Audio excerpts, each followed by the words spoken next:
എൻ്റെ ഭാര്യ എഴുന്നേറ്റ് എന്നിട്ട് ചായ ഉണ്ടാക്കാൻ വേണ്ടി കിച്ചണിൽ ചെന്ന് ചായ ഉണ്ടാക്കിക്കൊണ്ടിരുന്ന ചായ തിളയ്ക്കുന്നതിന് മുമ്പ് തന്നെ അടുക്കളയിൽ നിന്നൊരു ശബ്ദം, അയ്യോ ഗ്യാസ് തീർന്നു പോയി, പൈസ കയ്യിലില്ല, നാളെ ടീം വരും, അവർക്ക് എങ്ങനെ ഭക്ഷണം ഉണ്ടാക്കി കൊടുക്കും. എനിക്ക് വിശക്കുന്നേ. ഞാനും വെളി വന്നിട്ട് ഞങ്ങളുടെ ബെഡ്റൂമിൽ ഇങ്ങനെ വന്ന് ദുഃഖിച്ചവിടെ.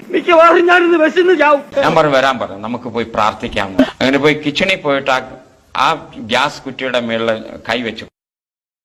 ദൈവം അത്ഭുതം പ്രവർത്തിക്കാൻ സാധിക്കുമെന്നുള്ള വിശ്വാസം ഞങ്ങൾ.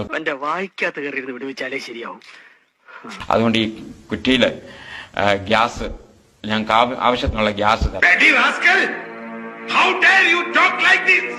അങ്ങനെ പ്രാർത്ഥിച്ച ആമയും പറഞ്ഞതിന് ശേഷം ഞാൻ ഭാര്യയോട് പറഞ്ഞു, സിലിണ്ടർ നേരെ വെച്ച് കത്തിക്കാൻ.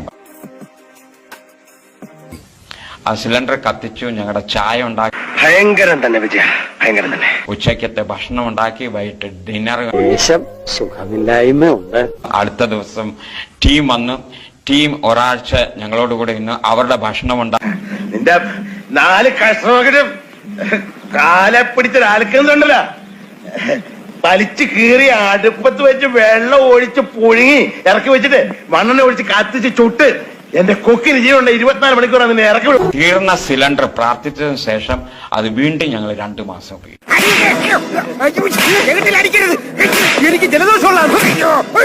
വീണ്ടും ഞങ്ങൾ 2 മാസം ഉപയോഗിക്കും.